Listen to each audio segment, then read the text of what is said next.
Glória a Deus.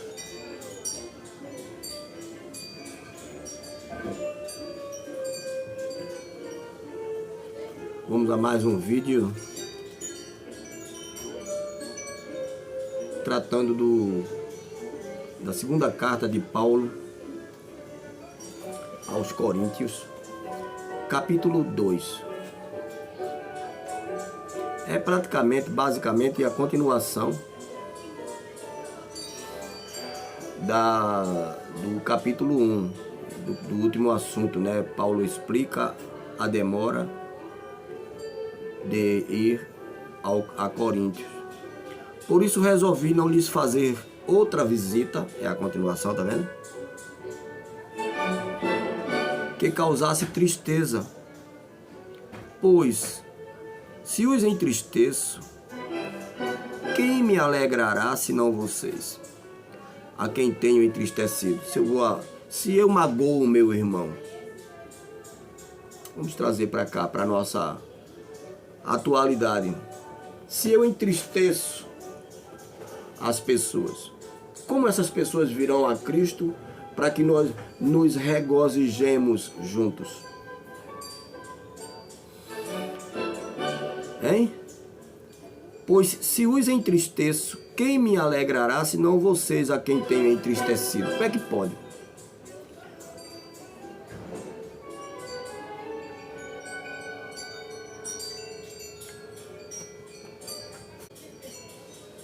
Versículo 3. Escrevi como escrevi, para que, quando eu for, não seja entristecido por aqueles que deveriam alegrar-me. Estava confiante em que todos vocês compartilhariam da minha alegria. Isso é legal demais, isso é muito bom, meu Deus do céu. E as pessoas não leem isso aqui, não entendem isso aqui, porque, sei lá, não sei se demonizaram a Bíblia. As igrejas, é inferno, inferno, você vai para o inferno, e as pessoas não têm prazer, têm medo. Se ler realmente com o coração aberto, com o espírito sincero, é muito bom, gente. Vocês têm que ler, Versículo 4. Pois eu lhes escrevi com grande aflição e angústia de coração, e com muitas lágrimas, não para entristecê-los, mas para que vocês soubessem como é profundo o meu amor por vocês. É essa a intenção da pregação do Evangelho. Não é condenar, é salvar.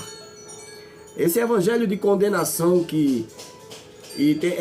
tem mais de o evangelho de condenação, o evangelho da prosperidade e o evangelho financeiro.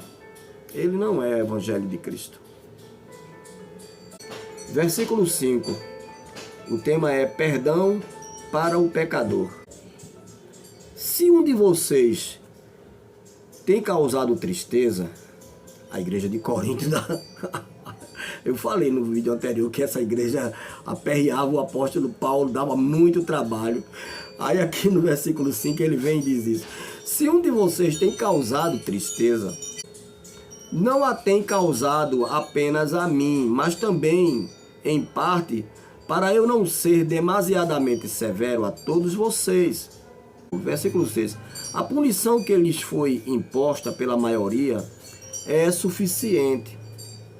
Agora, ao contrário, vocês devem perdoar-lhe e consolá-lo, para que ele não seja dominado por excessiva.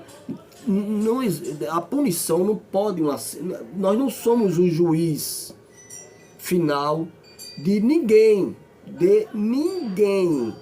Ele pode ser, tem lá passagem aqui na Bíblia, entregue a Satanás, tal, mas isso é com Deus e a pessoa e Deus. Então tá aqui, ele está dizendo, agora no versículo 7, agora ao contrário, vocês devem perdoar-lhe e consolá-lo, para que ele não seja dominado por excessiva tristeza. Portanto, eu lhes recomendo que reafirmem o amor que têm por ele. Vejam só que coisa, né? Versículo 9. Eu lhes escrevi com o propósito de saber se vocês seriam aprovados, isto é, se seriam obedientes em tudo. Gente, isso é um curso. Nós estamos nos preparando para a vida eterna. Aqui tem testes, a Bíblia apresenta situações que você tem que decidir, tomar a decisão certa. E Paulo está dizendo aqui, ó, eu lhes escrevi com o propósito de saber se vocês seriam aprovados, isto é, se seriam obedientes em tudo. Tem que saber, testar, discernir a sinceridade daquela pessoa. Se vocês perdoam a alguém, eu também perdoo. E aquilo que perdoei, se é que havia alguma coisa para perdoar, perdoei na presença de Cristo, por amor a vocês, a fim de que Satanás não tivesse vantagem sobre nós. Aqui, ó.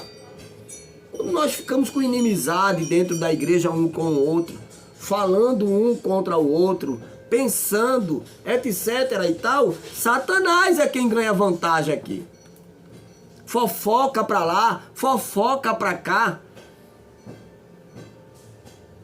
Uma falando do outro, a outra falando da uma. Pois não ignoramos as suas intenções. Sabemos qual é a intenção de Satanás, ministro da nova aliança. Versículo 12. Quando cheguei a Troade para pregar o evangelho de Cristo e vi que o Senhor me havia aberto uma porta, ainda assim não tive sossego em meu espírito, porque não encontrei ali meu irmão Tito.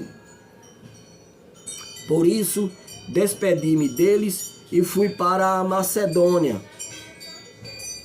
Mas graças a Deus, que sempre nos conduz vitoriosamente em Cristo e por nosso intermédio, exala em todo lugar a fragrância do seu conhecimento, porque para Deus somos o aroma de Cristo entre os que estão sendo salvos e os que estão perecendo.